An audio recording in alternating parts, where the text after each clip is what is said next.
नमस्कार। तनु की जुबानी चैनल में आपका स्वागत है। हमारी आज की कहानी है धोखा। मैं हमेशा से ही शर्मीले स्वभाव का था। इस कारण कभी मैं लड़कियों से भी बात नहीं कर पाता था। लेकिन मैं यह भी सोचता था कि मेरे लिए कोई होगी जो मेरी ज़िंदगी में आएगी, मेरी बात सुनेगी। मैं उसी के इंतज़ार में था। लेकिन आजकल दिल या मन साफ हो, उससे कोई फ़र्क नहीं पड़ता है। आप दिखते कैसे हैं या आपके पास कितना धन है, सब कुछ उस पर ही निर्भर होता है। और मेरे पास दोनों ही नहीं थे। ना ही मैं दिखने में इतना अच्छा था और ना ही मेरे पास पैसे थे।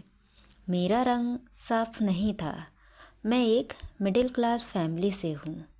पिताजी का स्वर्गवास तब हो गया था जब मैं 10 साल का था। मेरी बड़ी बहन और मेरी जिम्मेदारी मेरी माँ पर आ गई थी। मेरी माँ ने जैसे तैसे मुझे इस काबिल तो बना दिया कि मैं अच्छे से अपना जीवन चला सकूं। कर्ज लेकर मैंने अपनी बहन की शादी भी करवा दी है। इन्हीं सब जिम्मेदारियों के चलते मेरी उम्र निकलती गई। माँ को मेरी शादी की बहुत फिक्र रहती है। बहुत जगह रिश्ते देखे लेकिन बात कुछ बनी नहीं। फिर एक दिन अचानक ही हमारे घर में एक रिश्ता आया।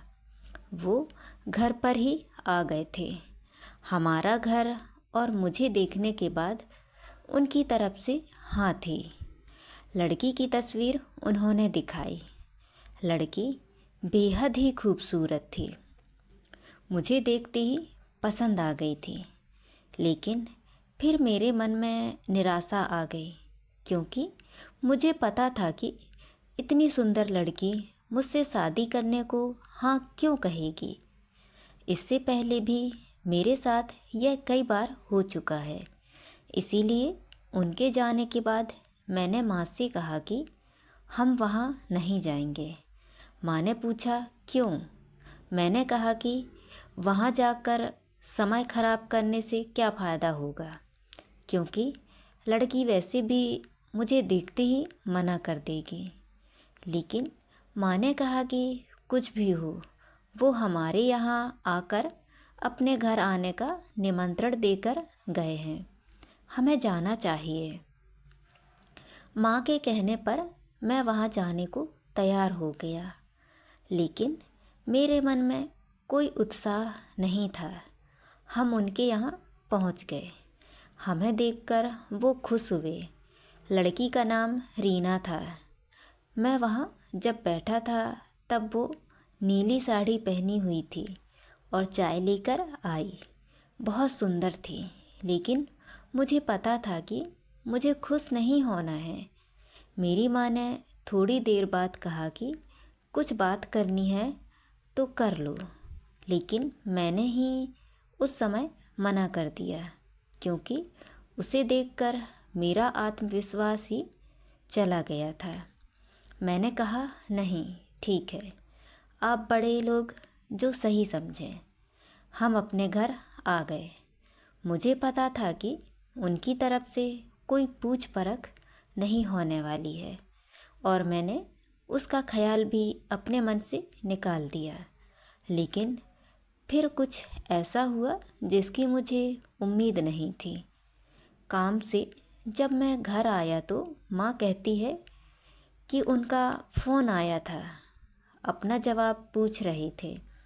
मुझे विश्वास नहीं हुआ। मैंने पूछा कि उनकी तरफ से हाँ है। माँ बोली कि वो तैयार हैं। अब जब ऐसा होता है तो दूसरा ख्याल मन में यही आता है कि शायद उस लड़की में कुछ कमी होगी, वरना मुझसे शादी को हाँ क्यों कहती।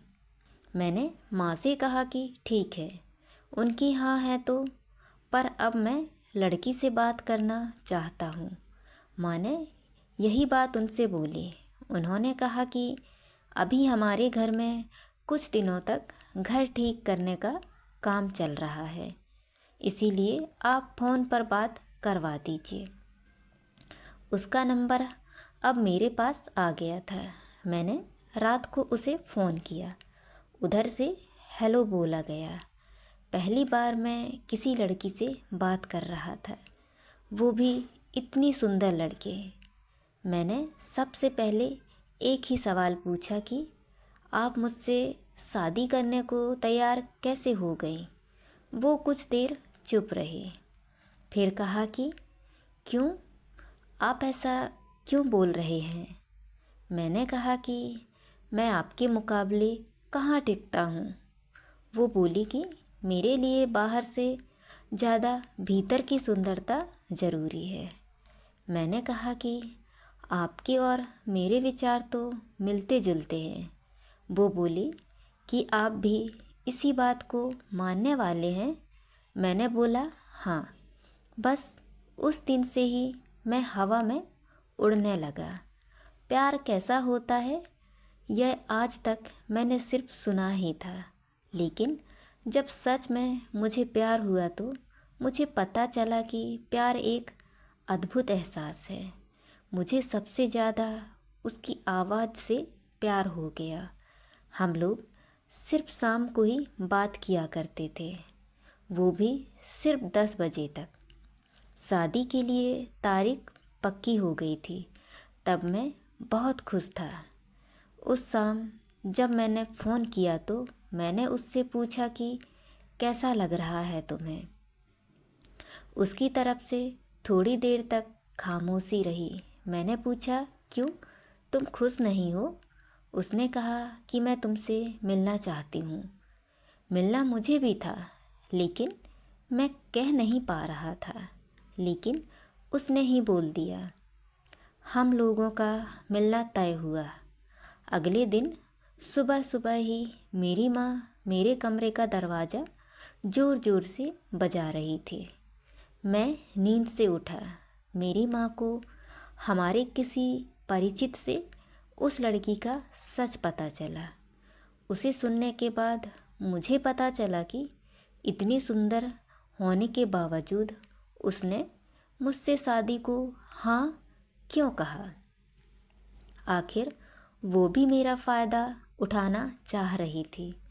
माँ ने उन्हें भला बुरा कहना शुरू कर दिया। उसी समय उन्होंने रिश्ता तोड़ने का मन बना लिया। मुझे आज उससे मिलना था। मैं सोच रहा था कि माँ जो कह रही है वो कैसे सच हो सकता है। मैं उससे मिलने गया। एक रेस्टोरेंट में मिलना तय हुआ था। मैं वहाँ जल्दी पहुँच गया।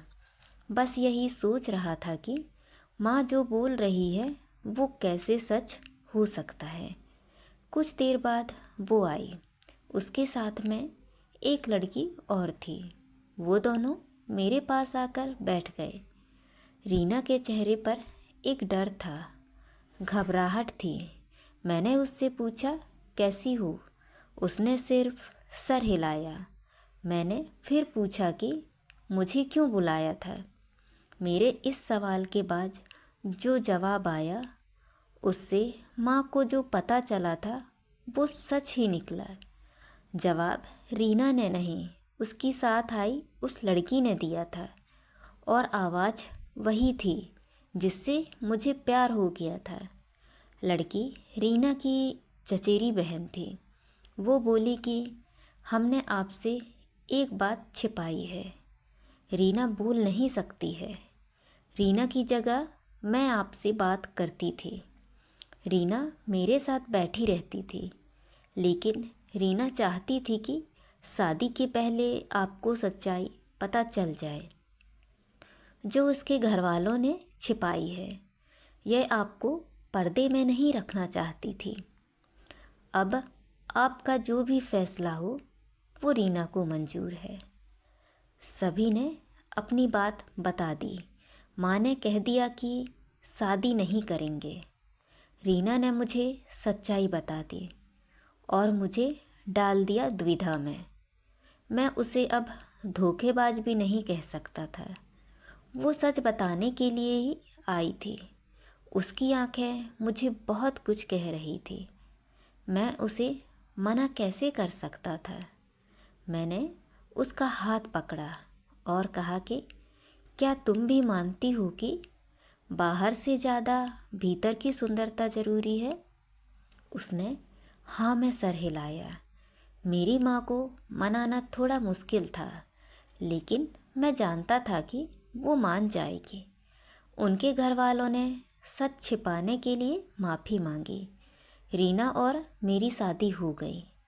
बिना बोले भी वो बहुत कुछ बोलती है। प्यार में शब्द कहाँ ज़रूरी होते हैं, यह तो एहसास है। तो दोस्तों, ये कहानी आपको कैसी लगी? लाइक और कमेंट करके ज़रूर बताएं और चैनल को सब्सक्राइब करना ना भूलें। तो मिलते हैं अगली कहानी में। बहुत बहुत धन्यवाद।